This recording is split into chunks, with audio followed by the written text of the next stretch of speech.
Have you ever felt a pull toward a place that whispers secrets only you can almost hear?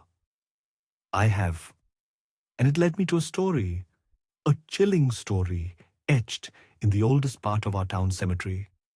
It's a story about a grave that glowed under the full moon. And what I found there? Well, let's just say some things are better left buried. It started innocently enough. I'm a bit of a local history buff, always poking around old archives, chasing down forgotten tales. I stumbled upon a faded map detailing the original layout of the cemetery back in the late 1800s. Something about one particular plot, marked with a strange symbol, a circle bisected by a downward arrow, caught my eye. The handwritten note next to it simply read, "Beware the lunar bloom." Lunar bloom. What in the world did that mean?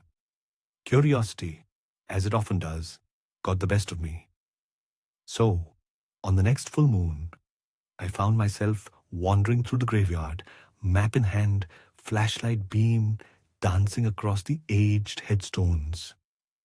The air was thick with the smell of damp earth and something else, something faintly metallic, like old blood.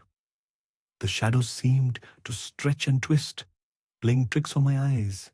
I swear every rustle of leaves sounded like whispers just behind me. It was unsettling, to say the least. Finally, I found it. The plot. Overgrown with weeds, the headstone was almost completely obscured. I cleared away the ivy, and there it was. The symbol, the circle, and the arrow. The name etched beneath was Eleanor Ainsworth, 1862-1888. She died young, a life cut short. But that wasn't the creepy part. As the full moon climbed higher in the sky, the grave began to glow. Not a bright, cheerful glow, but a sickly, ethereal luminescence.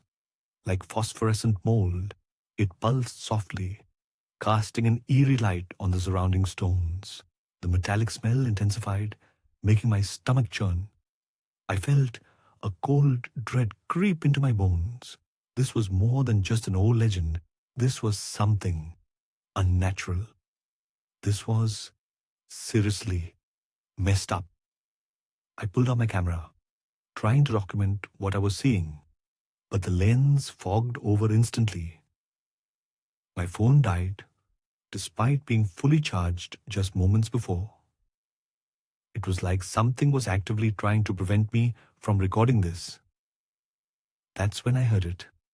A faint whisper, carried on the wind. It seemed to be coming from the grave itself. It was Eleanor, or at least, I think it was. The voice was weak, filled with pain and anger. She was repeating the same phrase over and over. "They buried me alive. They buried me alive." The whisper grew louder, more insistent. The glow intensified, turning an unsettling shade of green. I could feel a pressure building in my chest, a suffocating sense of panic. I'm not ashamed to admit I ran. I ran as fast as my legs could carry me, not stopping until I was out of the cemetery gates and back on the main road. The image of that glowing grave, that desperate whisper, is burned into my mind.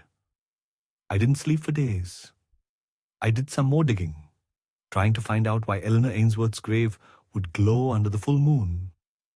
I discovered rumors of a local doctor, a man named Silas Blackwood, who was suspected of, let's just say, unethical practices. Some whispered that he experimented on the living, declaring them dead before they actually were. The theory? Eleanor was a victim of Blackwood's twisted ambition. They didn't just bury her, they buried her alive. That's stone cold. I've never gone back to that grave. I don't think I ever will. Some mysteries are best left unsolved. Some doors are better left unopened.